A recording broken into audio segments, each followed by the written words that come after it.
Welcome, everybody. This is another one of our Peacemaker Circles that we offer. Uh, for the most part, we do this once a week. So I hope everybody here subscribes to the newsletter. It's free. It comes out once a week, and it'll tell you what we're doing. And perhaps that's how you found out about this. But if you're not subscribed, please do, and then you'll be able to see upcoming events. We have a lot of great programming coming up through the summer and fall, and we're working on it all the time. I want to save all the time we possibly can for our guest. I'm so happy our good friend Diana Kose Hartel is here from National City, California.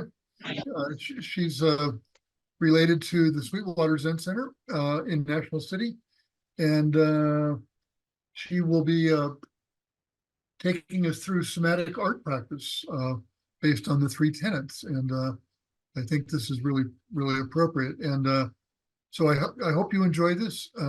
We are recording so that you know. And I think I will just go ahead and mute myself. Diana, I'm going to go ahead and hand it to you.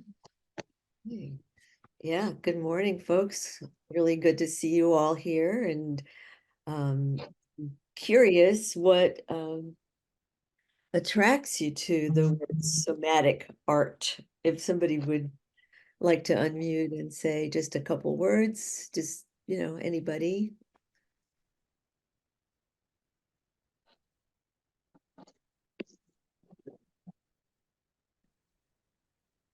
No?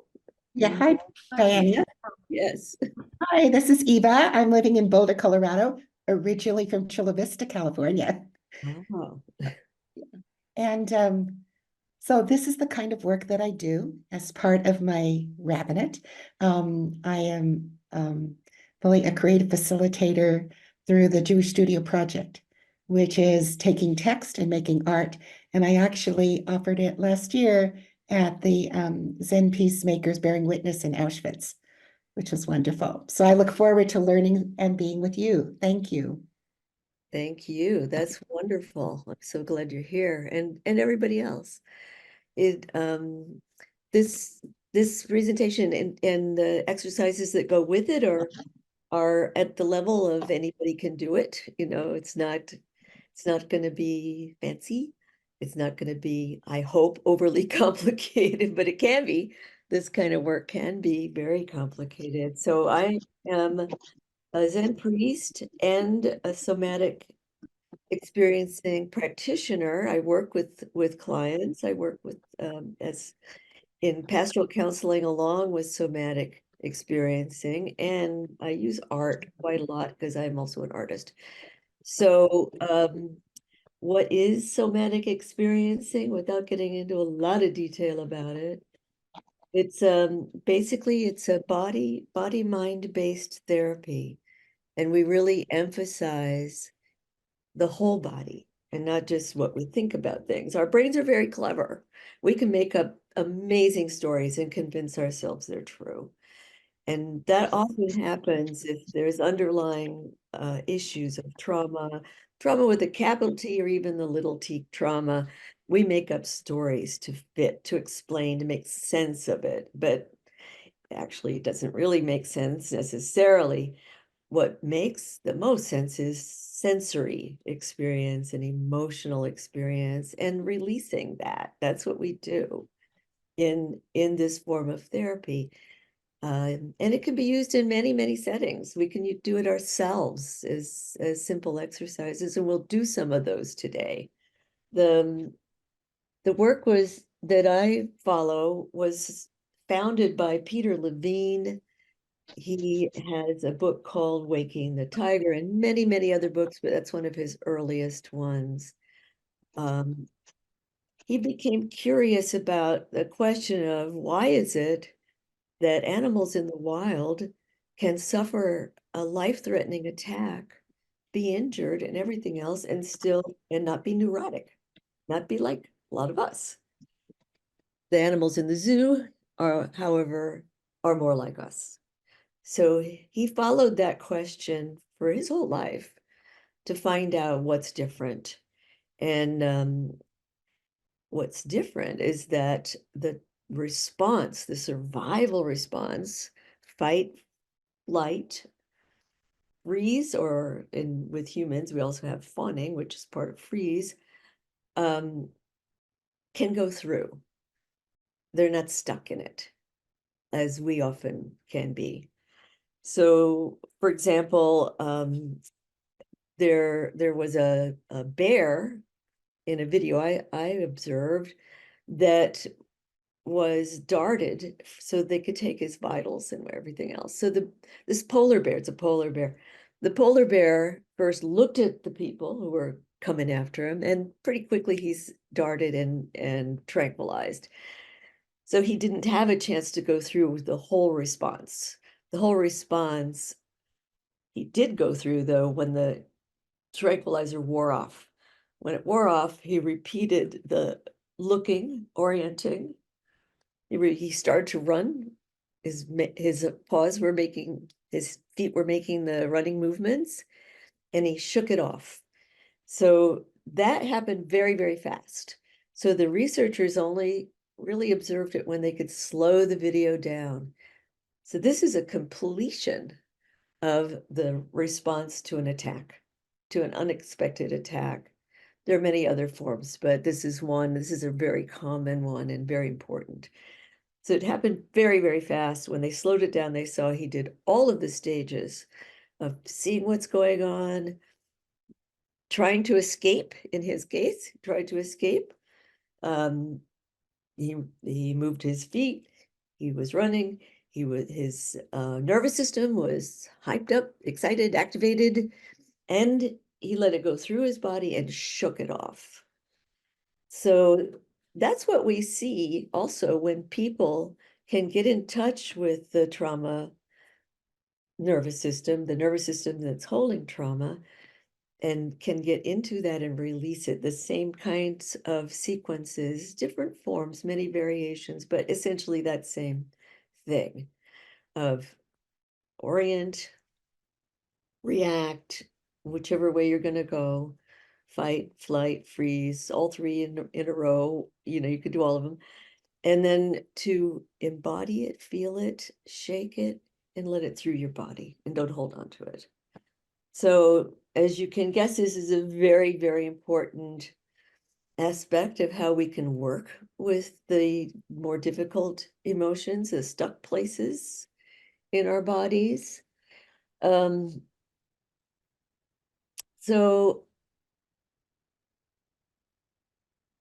right now I'm going to ask us all just to do a settling that we usually do. I almost always do it at the beginning of a session. So we're going to do that.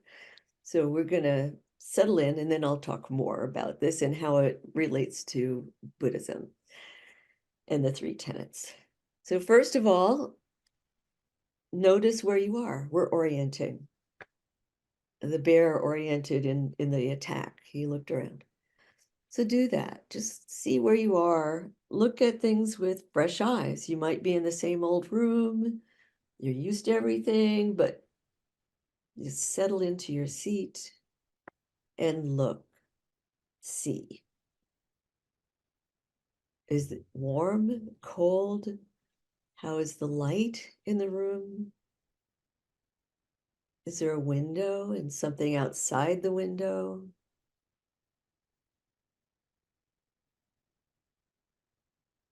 And what do you notice? A color you might be attracted to?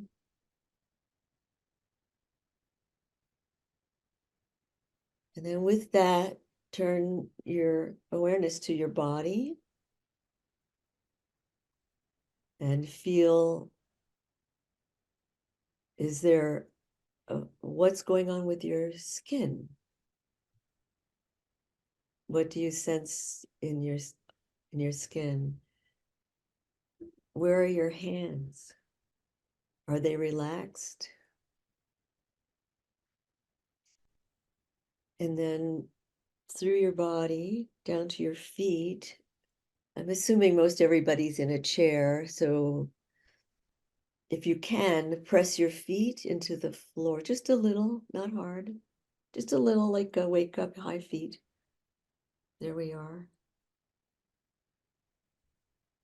And especially feel the support of this environment. The chair or seating that holds you, the couch maybe. Everything that's holding you, supporting you. The room itself is supporting you. My voice is supporting you in feeling into your body.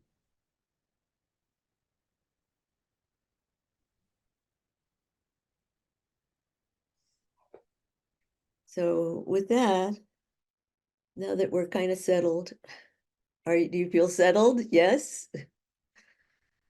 Yeah, that's nice. It's great. Yeah. So when we're working with the body, it's very important to be really in touch with the body and not, in our imaginings and to-do lists and everything else. So it's kind of a lot like Zazen, actually, the settling in that we do. So in somatic therapy, as I said, we are going below the thought process. It's a bottom up. The process is described as bottom up, as it's the body. But I don't really care if it's bottom or top. We're actually uniting everything. We're not leaving out our beautiful, brilliant brains either, but we are getting them to not dominate. That's what's most important there. We can use story. We have stories about our trauma, about our problems. We can use a little bit of story actually to get into the body and find what's stirring there. And that's actually really important in order to bear witness to the joys and sufferings in our own bodies. And from there to the bodies of others, we need to get the brain to stop dominating. We need to get it to cooperate with us, with the whole body, everything that's there. And then to be much more in the realm of the senses and emotions. And to be able to really observe with curiosity, not knowing what's going on. And with that, the healing occurs, with bringing together the opposites, with being a curious and calm observer. We're not always calm. Sometimes we get into the rough stuff, and that's okay. But just to be able to observe clearly is so important, and to include everything. Nothing left out.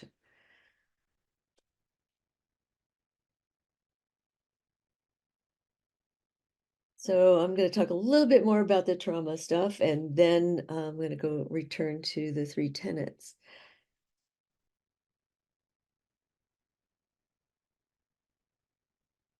So in trauma therapy, the brand that I use, there are many forms of it, but the one that I use in somatic therapy, we talk about the trauma vortex.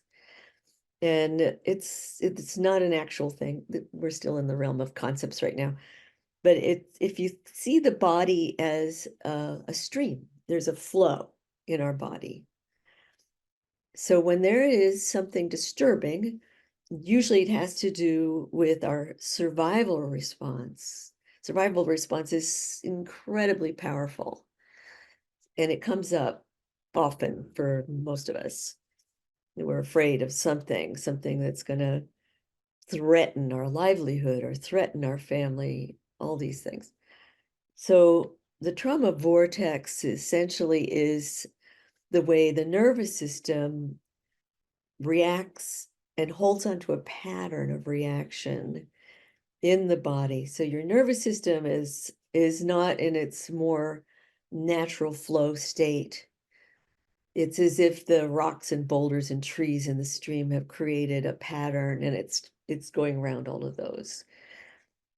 At the same time, there is always what we call the counter vortex, and that's a place of calm in the stream. It's always there. No matter what else is going on, all the boulders, all the horrible storm, that created a so-called disturbance, a pattern of change in the flow. There is also the calm, the counter vortex. So healing comes about when we're able to extend our ability to be with the things that are disturbing, that hurt, or just that are uncomfortable or painful. We have to grow that ability to handle that, to see it and be with it. And we use the counter vortex, the calm. So the counter vortex is our go-to place. And often we'll start with that. What feels good? What feels good? And we use that to bit by bit increase our ability to handle what's really hard to handle. So if you could all just right now find a place in your body that feels okay. It doesn't even have to be great. That feels okay. Anything at all. Could be your earlobes even. And so stay with that for a moment. Feel it. Does it feel good? Do you like it? Let it spread. Notice its changes. And from there, find a place that feels tense, difficult. This is in the body itself and not an idea of it. No, it's a place of tension. You could have an explanation for it, like, oh, I was gardening and now I'm aching. Whatever it is, any place that has some discomfort, even pain, tension, and go to that and stay with that for a bit. And with curiosity, notice, does it change? Does it have a color?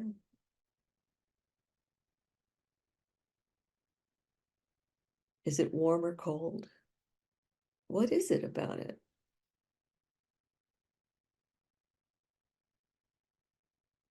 And so from there, return to the counter vortex, a place of calm or good or okay enough.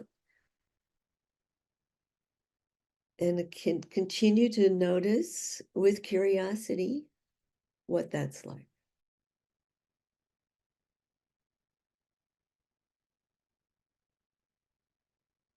And from there, I'm inviting you to bring your awareness from one place to the other, from the place of calm or peace or okayness to the place that's not so okay. And just slowly, with very slowed down attention, awareness, alternate between the two and see what happens. You don't know what's going to happen. Just observe. Go back and forth, slowly, slowly.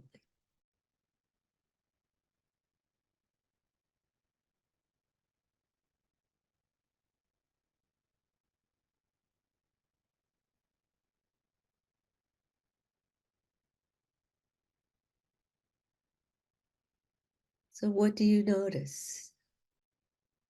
Did something change? Did you have an automatic response, like a yawn or a twitch or anything?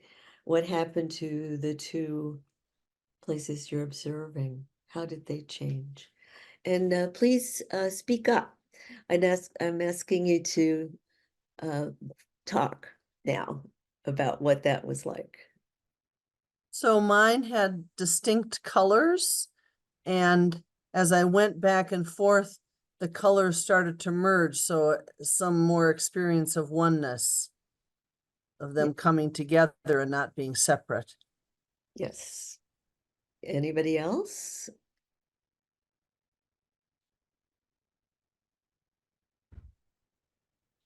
Yeah. I felt just a softening physically. Parts that had just felt kind of brittle felt flexible. Yeah. Yeah, anyone else? I also kind of felt them merging a little bit. I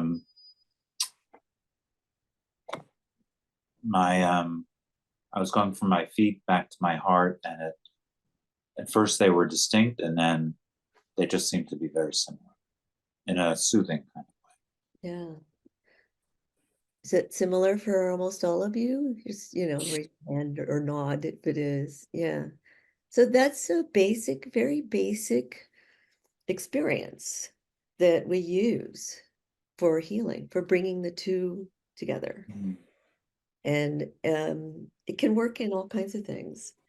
And it's hard to imagine, but yes, we can go from a person who's severely traumatized to a place where this kind of response occurs, where their own natural healing propensities come into play, where they can complete the response to a survival attack or anything else, and they can go into and find the healing vortex that is the merger of all these things.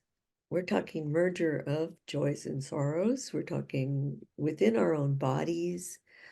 And this kind of thing extends out to the whole world from us as we heal ourselves. We heal others as well.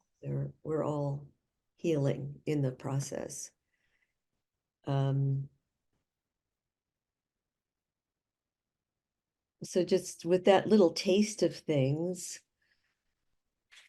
I use this in therapy. I have people who have been severely traumatized through childhood sex abuse. A person was captured by mercenary soldiers. I'm going to elaborate on that story a little later. All kinds of things. A person who is suicidal, who I spoke with last night, even. And this is a basis of these methods, of these ways of being able to tolerate or handle, to be still with the things that are disturbing to us, and to use our own bodies for healing, to use what is innately good, to uncover what is innately good in our own bodies for healing. It sometimes, for me anyways, feels like magic, because it works.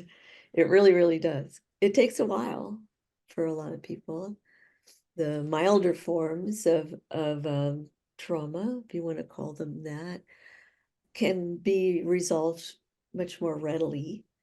But I have seen people actually release very strong traumas that have disturbed them for decades. And this is the basis of it. So I look at doing this kind of work as a form of Buddhism, as mindfulness, and as using the three tenets of not knowing, bearing witness. We don't know. We go into not knowing what's in the body. I don't know. What's really going on? I don't know. Drop the story. To bearing witness. What is that like? Is it very disturbing? Is my stomach in an uproar? Whatever it is. And then also to make sure we include what feels okay. There's almost always something okay, even if it's not in the body. Some people have a very hard time even getting in touch with their own body sensations and emotions. So then we can use something in the room. Is there something you like in the room? I have a woman who is a Catholic, and she uses her rosary. She holds the rosary, and I ask her to feel it in a tactile way without the idea of it. What does that rosary feel like? Oh, it's wooden. Is it a little rough? Yeah, just to feel it. This gives her comfort. So we use that. You can use anything. You can use the thought even of a person who's been kind to you. So it's very, very broad. You can use, there's a wide range of things you can use. And in all this whole mix, I use art, because art is tactile, can be, should be tactile, that it goes, it's a way to go below the story. It's nonverbal. So much of trauma or early childhood trauma is in a nonverbal stage. So art is a fast way to get to nonverbal. And I do use that. So what I also use a goal, having a goal. A lot of people say the goal in therapy is stability of the person. So what does that mean for Buddhism? What does that mean if you're a Buddhist practitioner? There's no permanence. What is stability for that? And I really use the 8 awarenesses of the Buddha. That's something I use quite a lot. So the first 3 awarenesses are especially instructive for me. The Buddha says, the one who practices having few desires, what do we desire? Has neither worry nor fear. So there's our trauma, worry and fear. There's our discomfort and our pain. Person who has few desires has neither worry nor fear, but a peaceful mind. Now, who doesn't want that? Yes, everybody. Whatever one has is enough, and one never lacks anything. So for me, that becomes a goal or a process of therapy, of working in a therapeutic setting.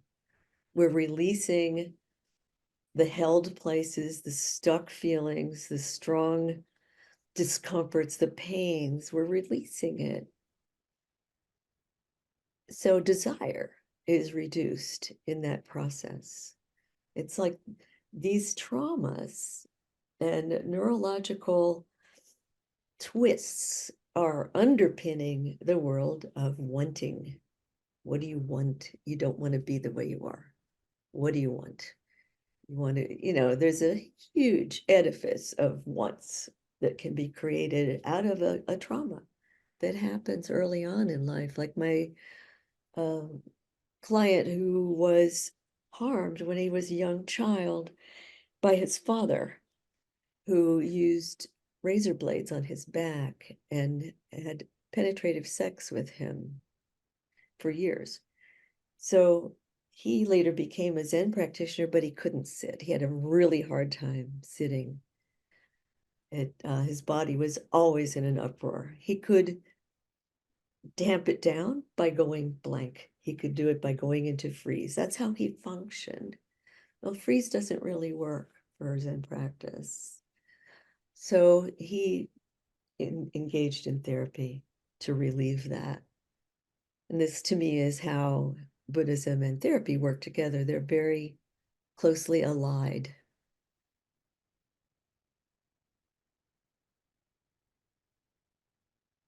And we can go from a person who has suicidal ideation, hopelessness, toxic shame, all of it, to a place of dropping the story, of witnessing, being able to tolerate. The witnessing requires that you're able to tolerate the discomfort, which can be quite strong. And we do that with the fact that the body also holds the keys to healing. So you're healing yourself in therapy by tapping into your own innate ability to do so. It takes guidance. You're not used to it. Your life maybe has been in an uproar for a long time, and you're much more involved in the discomfort and pain side of things. But you can always find what is not painful, that is greater than the pain. It's hard to believe sometimes for some people, but it really is there.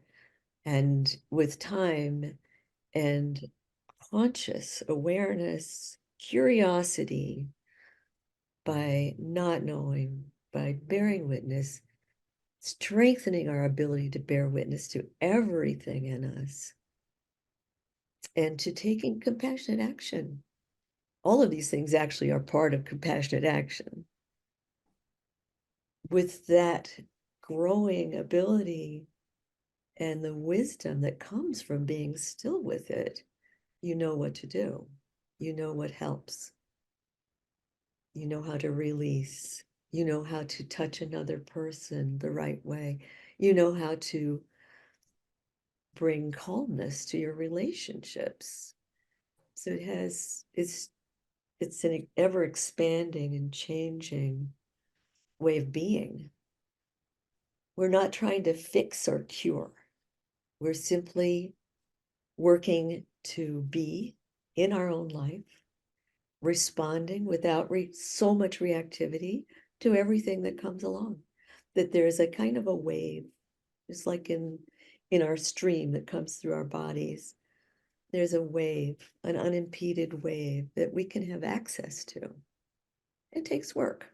It takes really facing the discomforts and the pains, but not to do it in a rough bulldozer kind of way, to do it with attention, care, love for your own self, your body, its own systems, its ways of responding. And you continue to work with it. And where do you arrive? Well, peaceful mind. Could be. I think so. It happens, even if it's momentary. Then you know that it's there and it strengthens your faith in the process. So from that, I'm going to talk with you a bit about a client I have who I have permission to talk about as an illustration of using art in this process. She used art very well. She's an older woman. I'm going to give her a different name, and I'm going to change some of the aspects of the story so she can't be identified by anybody. She's an older woman who came because she had a problem with her daughter. It sounded like a simple problem. The daughter said she didn't want her to go with her to the mall. Okay, sounds like pretty ordinary. But she was extremely distraught over it. And then the second thing that she came in the door with was she had been raised by missionaries in Africa, and there was a traumatic history there. And she wanted to write it. She had written it actually, and she wanted to present it in public, but she was terrified of presenting it in public, that there would be backlash from missionary community. So that's what she came in with. And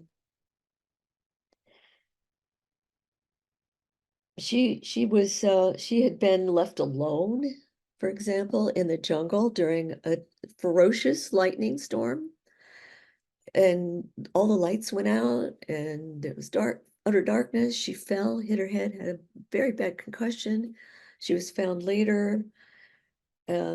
She was forced to be in a missionary school, simply dropped off with no explanation by her parents. Missionary school mistreated her in many, many ways. I won't elaborate on all of them. And it was a harsh environment, a cruel environment. She was tightly restricted according to a very, I'd say, cruel version of what it is to be a Christian. Not all Christians, of course, as we know, are like that, but this was her experience. This was her lived experience, and it's through her own story too.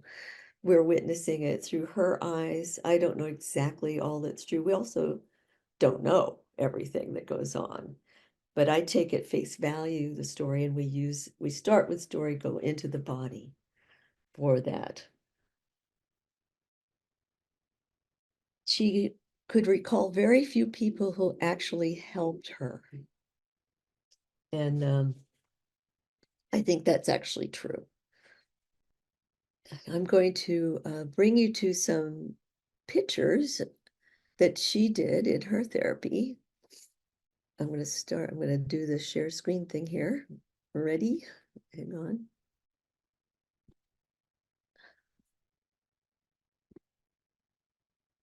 So can you all see that? Yes. So the thing that I'm going to call her Rose. The thing that Rose could access as the peaceful part of her own body was not in her body. It was flowers outside her body. So we frequently used those. She had flowers in her garden. So we frequently used those for her to settle and find something that felt good. Most of the time, her body was in an uproar. So we used flowers. And, you know, actually to this day, she sends me pictures of flowers from her garden. They've remained a resource for her. So this is one of the first art pieces I asked her to do. It comes from a story of a monkey that was kept at the Christian boarding school in it's a Central African country. It was a missionary boarding school. And in the school, there was a monkey in a cage that was very aggressive and would try to grab and harm anybody who came near the cage. So she felt a kinship with this monkey. She felt that the monkey was disturbed, harmed, angry, hampered in what it wanted to do, what it needed to do for a good life. And she strongly identified with him. She was very young at this point, I think 6 or 7. So every day she would stand near the cage, not doing anything. She actually went into a kind of a meditative state with the monkey nearby. And she did it day after day after day after day, seeing the monkey as herself and wanting to befriend it. So one day, the monkey's name is Jojo.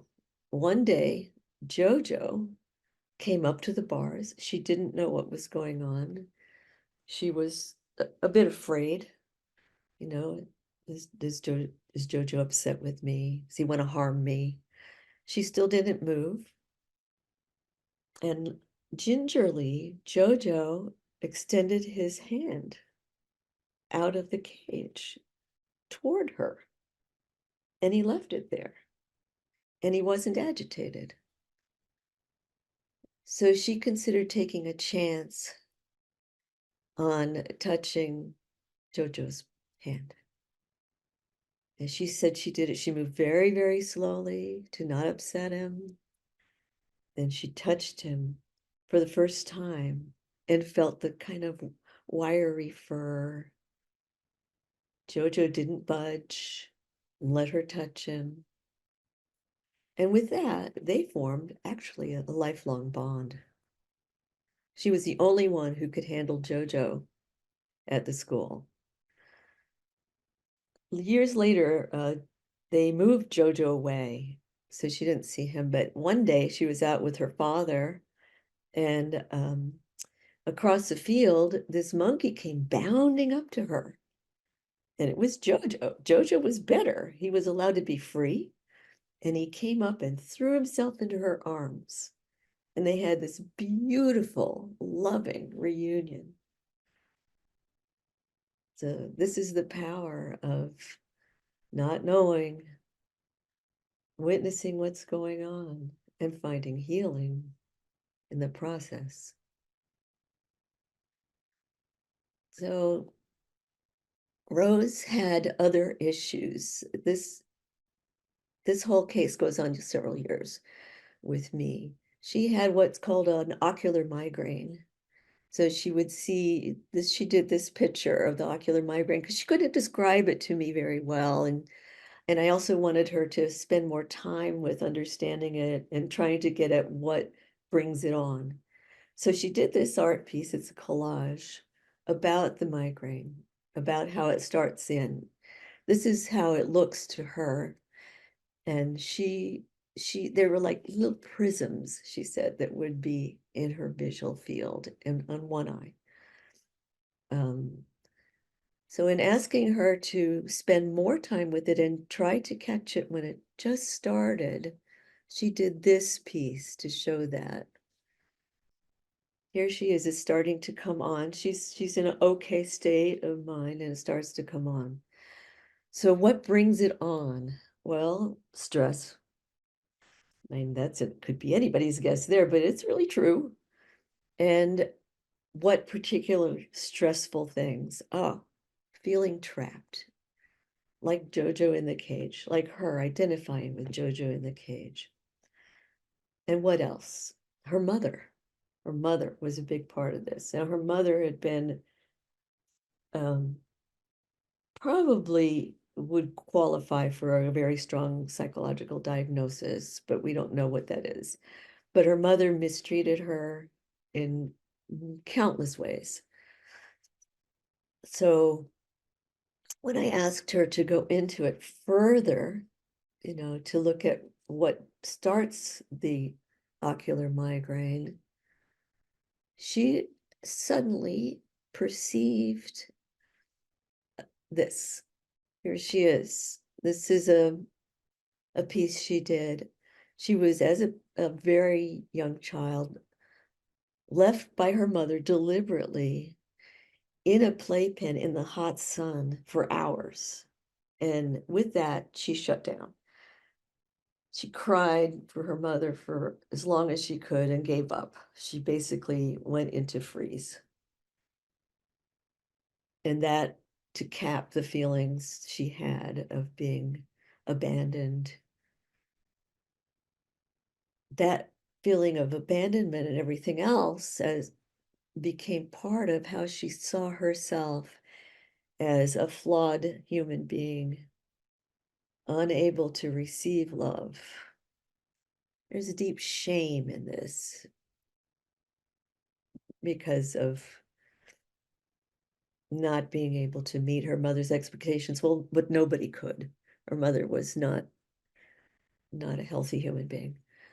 So, but she kept that. The deep shame was very difficult to get into, and it required her becoming forcibly angry in the therapy sessions to really, really feel the rage that happened, basically, for that baby in the hot sun whose life was threatened by being abandoned there.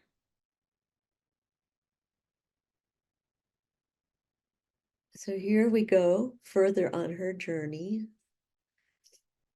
Her mother one day gave her a dress, and this is a picture of it.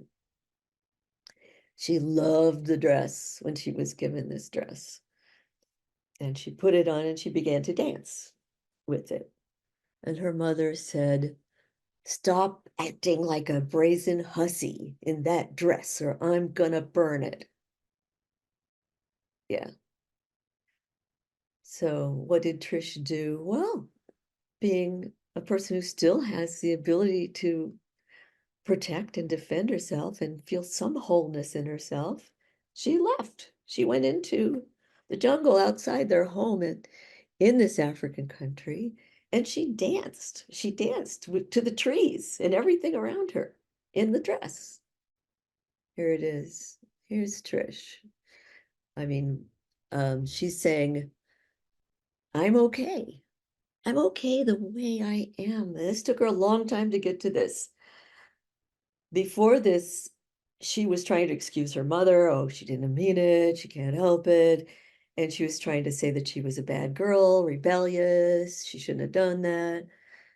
But when we got drilled down right into what really felt right in all of this, she loved dancing in the dress in the jungle, free to be who she is.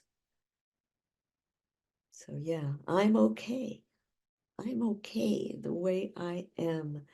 So the art therapy helped her to stay with this. She could say these things in moments, just like I am right now, but they don't get in deep enough. by working with it, by doing the art, by dropping into the quietness it takes to do art, she could get into it further and she could release so much of the early trauma. We did many, many more like this, but this is an example of how it works or can work. And we can do it too. We can do it with less traumatic situations. We can do it with anything, really. It's to take the elements, to take the disturbing element, the trauma element, and the element that is whole and good and feels fine.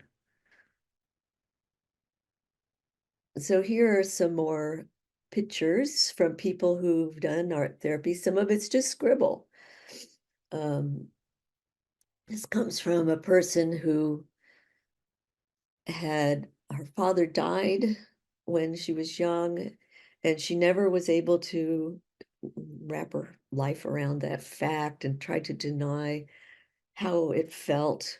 She was 6 at the time, and it came up because her sister, this is many years later, had become an alcoholic, and she felt guilty and to blame for that because she had told her sister at the time the father's death that she couldn't cry. We're not allowed to cry. So this person took charge of the family. We can't hurt mama by crying. We can't cry. And she then held this guilt for decades and thought she'd caused her sister's alcoholism. Well, that's the untrue logic that the brain comes up with. And here she is working through anger, tears, confusion in these drawings. This person is very high functioning, super articulate. So to drop into just scribbling hard or, following the feelings that are arising through art helped her tremendously. It's another bit of progression, confusion, and then beginning to find what's okay, what feels whole and connected. She's beginning there to feel that. And in this one, she's still taking the disturbance on the left side. I don't know if it's on your left side, but the darker parts of this where her lifelong guilt and the suppressed feelings she's tapping those, and then she continues the piece until she finds the love in her heart, and she's painting that. And it was a huge release. It brought her into wholeness without getting rid of anything, but just bringing them together. You can hold both. We can hold all these things. She can let them go through her body. She can remember what it is and what happened, but not be stuck in it. Just to let it flow through. So here are a little bit more pictures for you. And then we're going to start doing our own. This is from a community art project I did, body maps. Gakio here was part of that. And we basically took full-length pieces of paper. People were asked to lie down on them and to take the position of the outcast or the person who is left out, or you wanting to cast yourself out, anything like that, and take that position. And then we drew the outline. And on top of that outline, the person was asked to feel how it is to be fully accepted, to accept everything you are, nothing left out. You're perfectly fine, everything that you are. And that outline was done on top of the first one. And then I asked or invited people to simply express those two. You can go back and forth between the two, like we did in the exercise at the start of this session, and to just freely express it. So this first, you can see one picture is a young boy. The other one's an older woman who is an artist. These two, same. These are dancers who worked with us. Also dancers, same thing. This one is the one that has red is a person who does not call herself an artist, was afraid to do art, like a lot of people I've encountered. Oh, I can't do art, they say. No, I can't. I'm afraid to. So that's her. She did that. She said, I'm afraid to do art. I can't do it. So I said, there is no right or wrong in this at all. Nothing right or wrong. Just let your hands move. Just feel what you feel and let it come out your hands, and there's no right or wrong. So she did this quite amazing piece, in my view, and I asked her how she could do that. She said, oh, I just told myself the whole time there's no right or wrong. As she moved her hands, she kept saying, there's no right or wrong, no right or wrong. And look at this amazing thing. And there are a couple more. This is a kid, one that's very, very colorful, young kid. So we had all ages from 6 years old to late 80s doing this project. There were 108 images, and we did it as a show. These huge body-sized pieces of paper were photographed and printed on watercolor paper, displayed in a big dance studio. And we had dancers who choreographed based on the images, so we had a show from it. So it was really quite wonderful. And people still talk about it to this day, because it was a strong experience for people. And this is another project in clay. We can work with clay as well. In this one, we were making Jizos, but they don't look like your traditional Jizos at all. The Bodhisattva who was willing to go to anything into the deepest reaches of hell in order to save all beings, in order to be with all beings, to be all beings. So these are a few of them that were created. I asked each person to find what is hell within themselves and to go to it and be it. And here we have, this was done at my Zen center. Now this is a little collection of these bodhisattvas who go to hell for us, who are us. And with that, I'm going to go back and we can do some more work. Now you get a sense of how this is. You can always do it yourself. And how do I unshare this?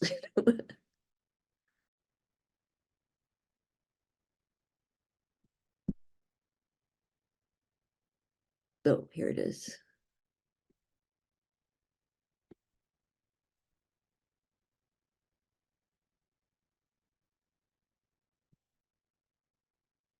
Stop share. Okay, I figured it out. My old brain still sort of works. So any questions after that before we go into exercises?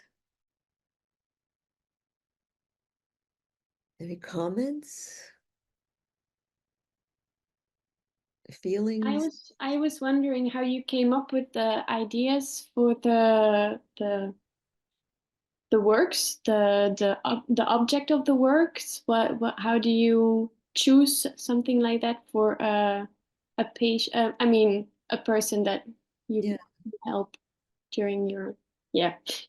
Yeah, how to? Well, it's a creative process for me and the person, both.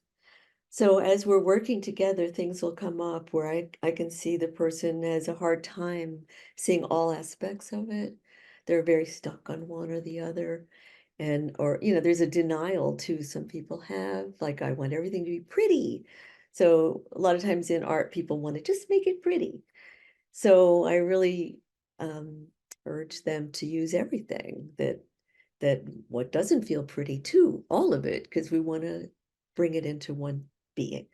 So often it'll be something that stands out in the process of working together.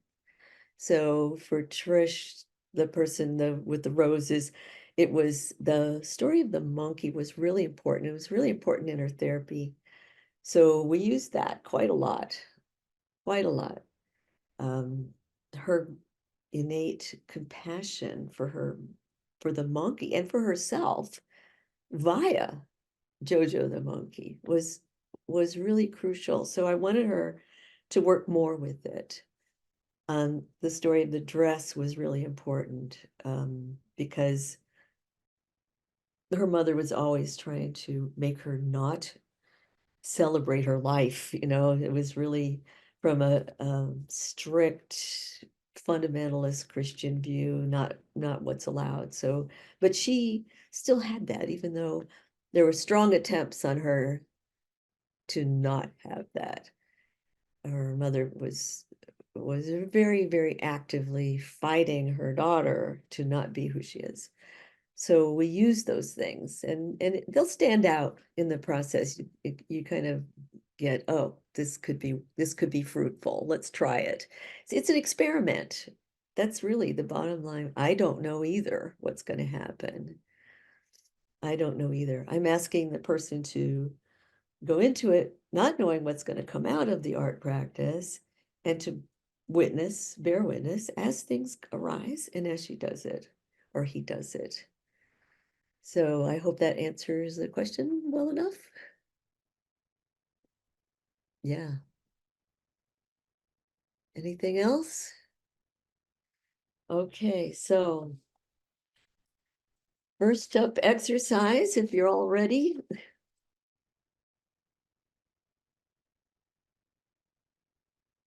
All right.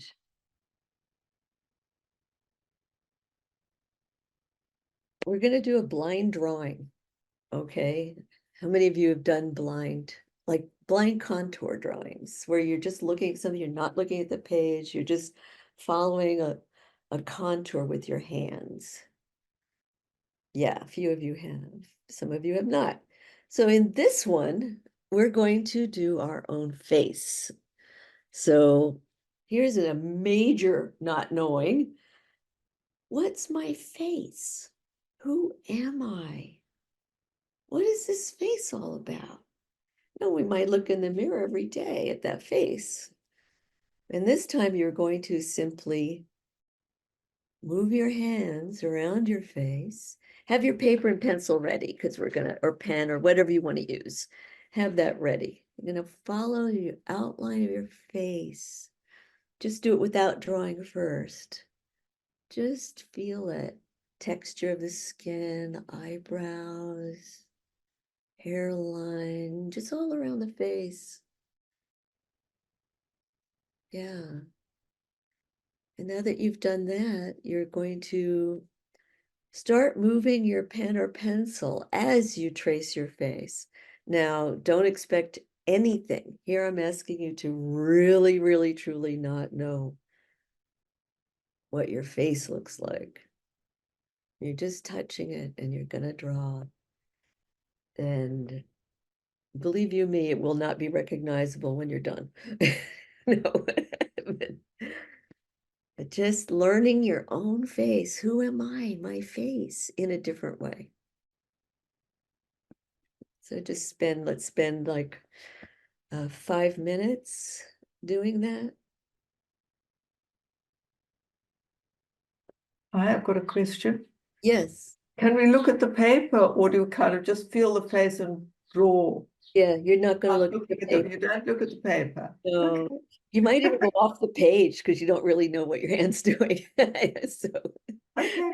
and that's Got all it. okay, as long as you're not going to mess up a tablecloth or something.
So that's about 5 minutes, more or less. And how was that? What happened? Did you look at it? Yeah, time to look at it. You know, what's interesting is in my mind, I knew what my facial features were. And I kept thinking, I know how to draw this and Mhm. it's going to look like this. I don't, can we show our stuff? Yes, yes, I'd love to see if you can show. me. And mine looked like this. Yes, So Yeah. even though I thought I knew what I was going to draw, it was going to be, I kept telling myself, Genjo, our Zen priest here in Seattle, he likes to repeat like it's like I don't know. And so I just kept repeating like let go, let be, let go, let be as I did the work of let go, let be. And so I think I was able to move away from that perfectionism if I kept saying let go, let be. So thank you. yes, that's exactly what this is for. you know. So if you all feel like showing, yeah, just put them up in front of your camera. You don't have to, but let's see where everybody's been. Wow, amazing. Those are cool. Don't you think those are great? Yeah, this is the tactile map of your face. Yeah. Yeah. Was it frustrating to do, or you were able to drop it right away? I think Uh, it's difficult to feel and to draw at the same time. Yes. Uh, for me, it was completely new. Yeah. Was it fun? Absolutely. Okay. That's what we want. Yes. Because not knowing doesn't have to be grim. Not knowing is open, wide open. So with this, anything goes. I was kind of surprised that it came out so close to a face, Mhm. because when I was, touching it and I was drawing, I go, oh, this is going to be all over, and I just accept that. Yeah. But when I looked at it, I'm like, oh wow, like it's pretty proportionate. And I mean, I had my eyes closed the whole time. I never looked at it, but Yeah. it kind of it looks pretty good. I'm shocked that it came out like the eyes are in the same, the nose is right, and the lips. I Yeah. mean, the beard, I guess I kind of lost, Mhm. and then I kind of went up, but yeah, it's pretty good. And I'm kind of shocked. Oh, and thank you for mentioning Genjo, Heather. I studied with him for a while.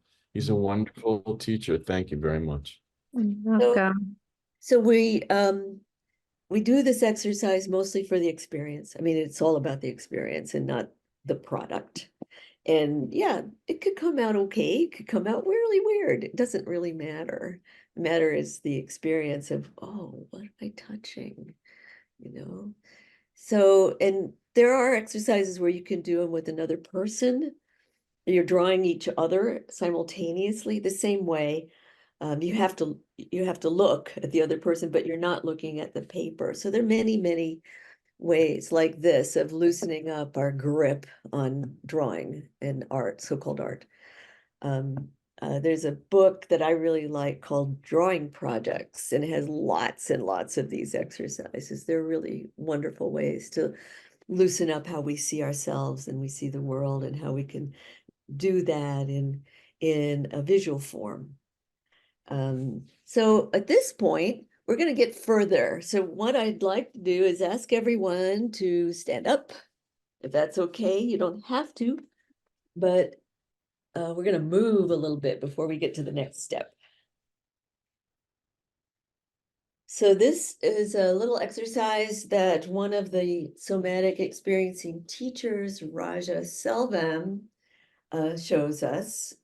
And because a lot of what's held as tension and emotional and other tensions in the body is usually central. It's in the central body. So we're moving the energy out.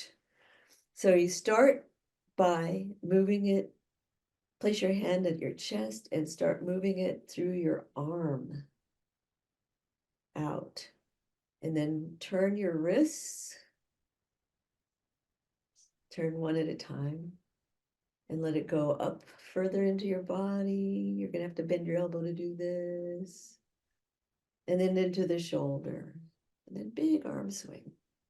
Big ol' arm swing. And then shake your fingers out.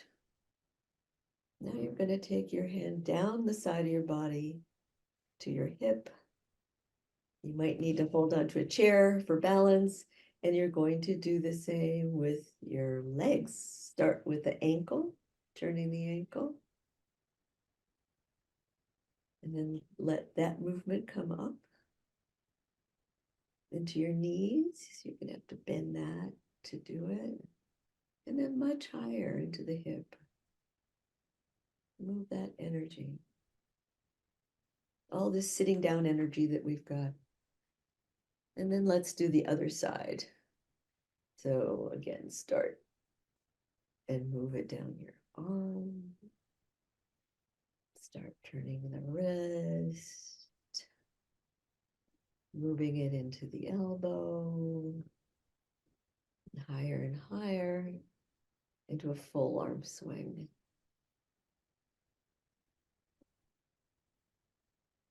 And then bring your attention to your leg, the other leg that you didn't do, and turn the ankle.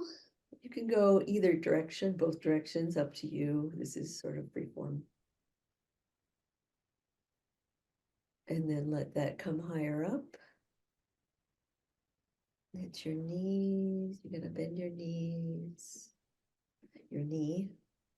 Can't do both at once. And bring it higher and higher up till it hits the hip. And with that, we're going to raise the arms and then let them drop. Raise the arms and let them drop. Raise again and drop. Next is to turn the body and the arms. Swing the arms by turning the body, but not the hips, if you can.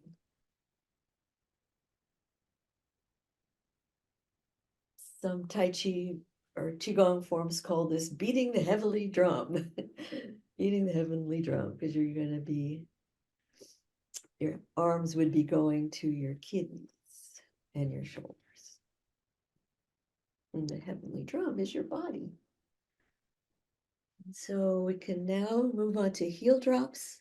Just raise up, drop your heels. Bang. Give your body, your whole skeleton a good shake. And drop. And drop. And drop. And now just a little bit of free movement. Move around any way you want, all around the room, whatever you like.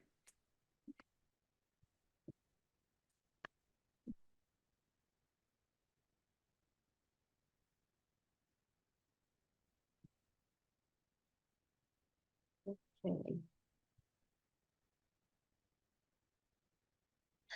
So next thing is, I'd like you to take your pen or pencil and paper and just very quickly, without thinking about it much, write down a list of your feelings with sensations that you appreciate about yourself or in yourself. Just quick, just a few, like 5 at the most. You're not going to share these. We're just going to write them.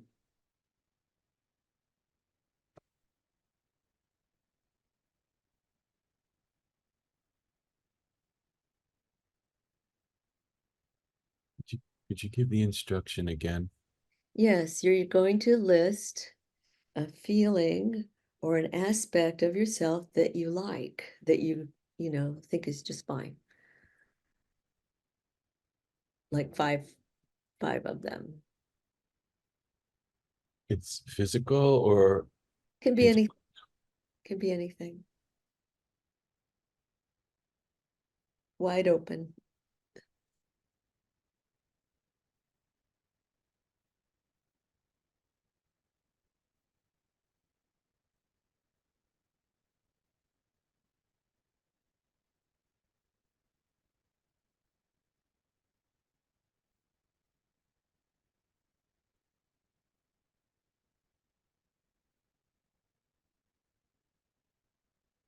And try to do it without a lot of deliberation.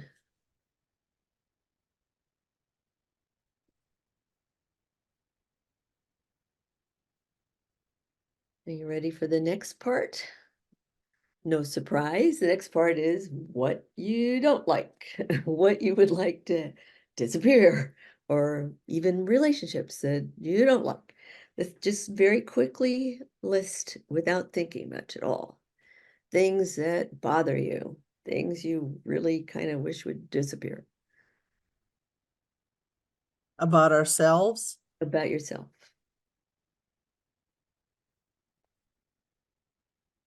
Or connected to you.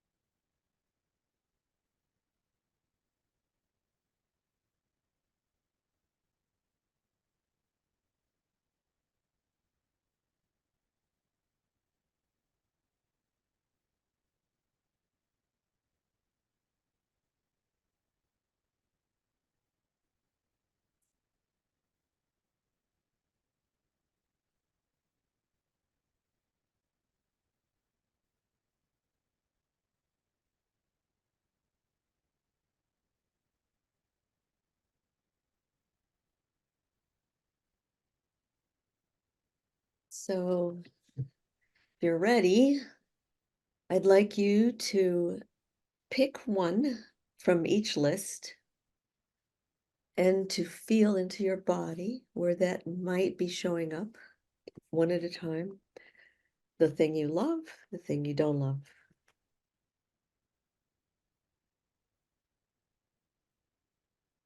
And let your hand express first the thing that feels great. Just let your hand do it and lay that hand on the paper. New piece of paper, probably, yeah. And trace its outline. What does that hand look like in feeling good? Can you repeat the instruction one more time? Sure. Pick something from the list of what you like, that you love, about who you are, your life. Feel it in your body, and then let your hand express it. Let your hand move, like we did free movement. Let your hand move and freely express that, and lay your hand down on the paper.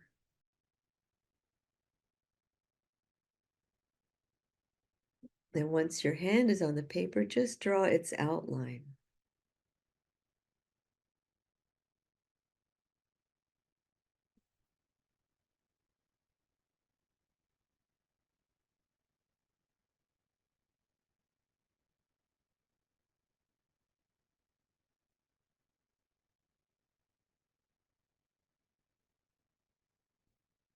And once you've done that, you can guess where we're going next, to the list of things you don't like so much. And let your hand also find it in your body, feel it. Where is it? Pick something from your list. Where is it in the body? And then again, let your hand express it as if your hand's a dancer expressing that feeling.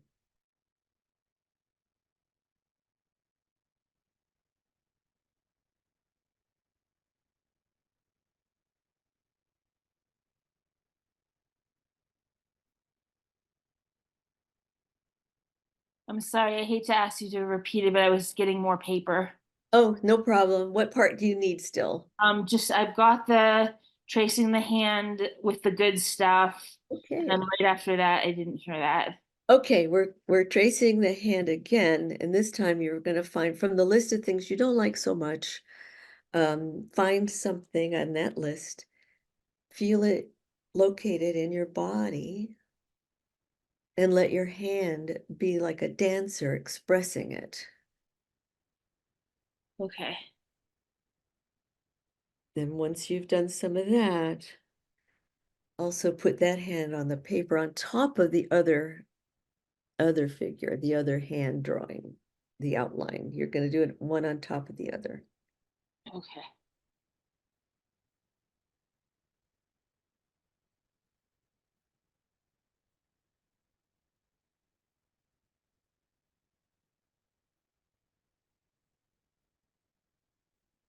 This is very much like the community art project I showed you with the body maps, but you're just doing it with your hands.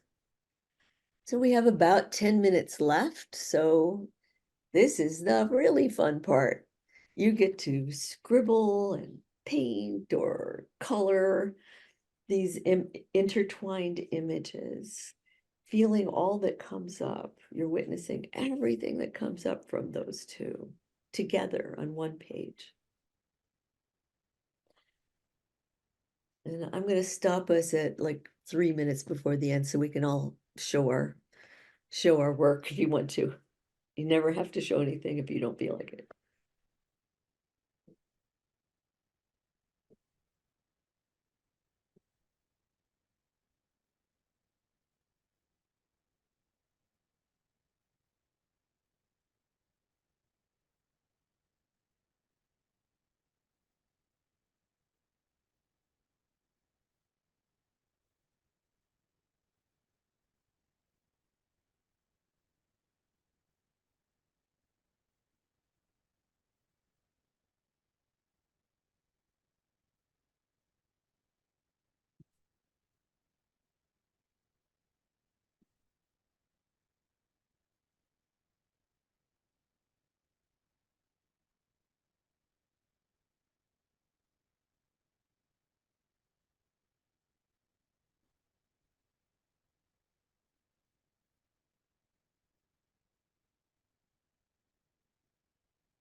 So coming up on time's up. And again, it's process and not product.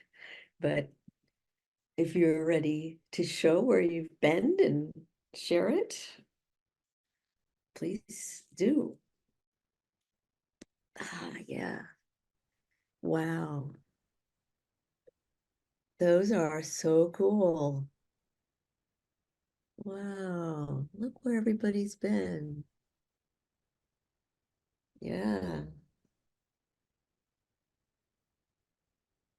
Yeah. So can we hear a few words about how it was, how it felt? Yeah. Amazing. I was drawing with a fountain pen with ink that doesn't do well wet. And when I drew wet over the words of the parts that I don't like as much, there was this little thrill of seeing the words just melt away onto the page under the ink. Yes. And then when the same thing started to happen with the positive words, I had this moment of panic. And then this kind of sense of wonder came in. And it became really nice just knowing that's not that rigid or stuck or permanent either. Yes, that's great. Can you show us again the picture? Are you able to? Is it Trippy too- right now. Yeah. Okay. Yeah. Oh yeah. Amazing. Wonderful. I love all the wet blurring stuff. Oh, nice, because that's what happens. Yeah. Anybody else? I my hands ended up a heart. Wow. I kind of had the idea that the blue was for the part that I liked about myself, and the red or orange is like this agitation that I've been feeling in my body that I really want to go away. And so they kind of like melded together into a heart. And I guess the idea that I was trying to express is like, I want to love both the lovable and the unlovable. That's beautiful. That's really great. That's exactly what this exercise is about.